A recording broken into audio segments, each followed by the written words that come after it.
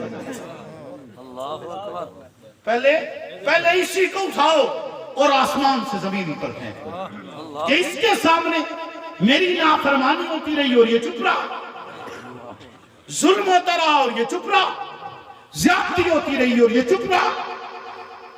یاد رکھیے آپ کی تاریخ نہیں ہے کہ ظلم کے خلاف خاموش ہو جانا، آپ کی تاریخ نہیں ہے زیادتی کے خلاف چپ ہو جانا۔ مجدد الفسانی کو اٹھائیے، امام ابن تیمیہ کو اٹھائیے، احمد بن حنبل کو اٹھائیے، شاہ ولی اللہ کو پڑھیے، شاہ عبدالعزیز کو دیکھیے، عبدالشکور لکھنوی کو دیکھیے، حق نواز کو دیکھیے۔ کون سی قربانی ہے جو حق نواز نے نہیں دی؟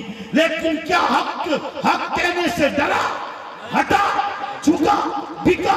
نہیں، حالات جیسے بھی تھے مقابلہ کیے، حالات جس قسم کے بھی تھے مقابلہ کیے، ستم جتنا بھی تھا مقابلہ کیے، لیکن تیرے اور میرے تک وہ پیغام پہنچائے جو تیری اور میری زندگی کا محور ہے، جو تیری اور میری زندگی کی بنیاد ہے، جو تیری اور میری آخرت کی نجات کا ذریعہ ہے۔ اسی کو کرتے ہوئے اس جہان سے گزر جائیں گے، اور یہ کہہ کر گزر جائیں گے بنا فی اللہ کی تہنے بقا کا راز مخبر ہے، جسے مرنا نہیں آتا اسے جینا۔ نعرہ تکبیر!